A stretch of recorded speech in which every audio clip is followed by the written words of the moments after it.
Taxi झटका खाकर रुकती है तो मेरी चेतना लौटती है। मैं झटके से दाहिनी ओर का फाटक खोलकर कुछ इस हड़बड़ी से उतर पड़ती हूँ मानो अंदर निश्चित ने मेरे साथ कोई बदतमीजी कर रहा हो। अजी इधर से नहीं उतरना चाहिए कभी, टैक्सी वाला कहता है तो अपनी गलती का भान होता है। उधर निश्चित खड़ा है, इधर मैं, बीच में टैक्सी। पैसे लेकर टैक्सी चली जाती है तो हम दोनों एक दूसरे के आमने सामने हो जाते हैं। एकाएक मुझे ख्याल आता है कि टैक्सी के पैसे आज मुझे देने चाहिए थे, पर अब क्या हो सकता था। चुपचाप हम दोनों अंदर जाते हैं। आसपास बहुत कुछ है, चहल पहल, रोशनी, रौनक, पर मेरे लिए सबका अस्तित्व ही मिट जाता है। मैं अपने को सबकी नज़रों से ऐसे बचाकर चलती हूँ मानो मैंने कोई अपराध कर डाला हो, मानो कोई मुझे न पकड़ ले। क्या सचमुच ही मुझसे कोई अपराध हो गया है। आमने सामने हम दोनों बैठ जाते हैं। मैं होस्ट हूँ, फिर भी उसका पार्ट वही अदा कर रहा है। वही ऑर्डर देता है। बाहर की हलचल और उससे भी अधिक मन की हलचल में भी अपने को खोया खोया सा महसूस करती हूँ।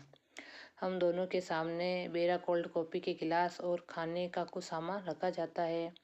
मुझे बार बार लगता है कि निश्चित कुछ कहना चाह रहा है। मैं उसके होठ की धड़कन तक महसूस करती हूँ। वह जल्दी से कॉफ़ी का स्ट्रॉ मुंह में लगा लेता है। मूर्ख कहीं का। अब कौन कह रही है? दीपा मन में सोच रही है। दीपा कह रही मूर्ख कहीं का। वह सोचता है कि मैं बेवकूफ़ हूँ। मैं अच्छी तरह जानती हूँ कि इस समय वे क्या सोच रहा है। 3 दिन साथ रहकर भी हमने उस प्रसंग को नहीं छेड़ा। शायद नौकरी की बात ही हमारे दिमागों पर छाई हुई थी, पर आज अवश्य ही वे बात आएगी। न आए यह कितना अस्वाभाविक है, पर नहीं, स्वाभाविक शायद यही है। 3 साल पहले जो अध्याय सदा के लिए बंद हो गया, उसे उलटकर देखने का साहस शायद हम दोनों में से किसी में नहीं था। जो संबंध टूट गए, अब उन पर कौन बात करे। नहीं करूँगी, पर उसे तो करनी चाहिए। तोड़ा उसने था, बात भी वही आरंभ करे। मैं क्यों करूं, और मुझे क्या पड़ी है। मैं तो जल्दी संजय से विवाह करने वाली हूँ। क्यों नहीं मैं इसे अभी संजय की बात बता देती। पर जाने कैसी व्यवस्था है, जाने कैसा मोह है कि मैं मुंह नहीं खोल पाती। एकाएक ही मुझे लगता है जैसे उसने कुछ कहा। आपने कुछ कहा? नहीं तो मैं खिसिया जाती हूँ। फिर वही मौन। खाने में मेरा जरा भी मन नहीं लग रहा है, पर यंत्र चालित सी मैं खा रही हूँ। शायद वह भी ऐसे ही खा रहा है।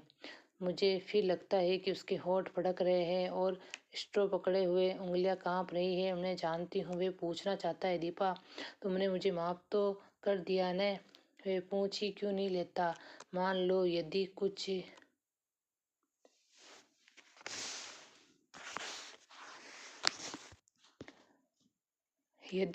ही ले तो क्या मैं कह सकूंगी कि मैं तुम्हें जिंदगी भर माफ नहीं कर सकती। मैं तुमसे नफरत करती हूँ। मैं तुम्हारे साथ घूम फिर ली या कॉफी पी ली तो ये मत समझो कि मैं तुम्हारे विश्वासघात की बात भूल गई हूँ। और एकाएक ही पिछला सब कुछ मेरी आंखों के आगे तैरने लगता है। पर ये क्या, ऐसे अपमानजनित पीड़ा, क्रोध और कटुता क्यों नहीं याद आती। मेरे सामने तो पटना में गुजारी सुहानी संध्या और चांदनी रातों के विचित्र उभर आते हैं, जब घंटों समीप बैठे मौन भाव से एक दूसरे को निहारा करते थे, बिना स्पर्श किए भी। जाने कैसी मादकता तन मन को विभोर किए रहती थी। जाने कैसी तन्मयता में हम डूबे रहते थे, एक विचित्र सी स्वप्निल दुनिया में। मैं कुछ बोलना भी चाहती तो वे मेरे मुंह पर उंगली रखकर कहता, आत्मीयता के ये क्षण अनकहे ही रहने दो दीप। आज भी तो हम मौन है, एक दूसरे के निकट ही है। क्या आज भी हम आत्मीयता के उन्हीं क्षणों से गुजर रहे हैं मैं अपनी सारी शक्ति लगाकर चीख पड़ना चाहती हूँ, नहीं नहीं नहीं, पर कॉपी सिप करने के अतिरिक्त मैं कुछ नहीं कर पाती। मेरा ये विरोध हृदय की न जाने कौन सी अतल गहराइयों में डूब जाता है। निश्चित मुझे बिल नहीं देने देता।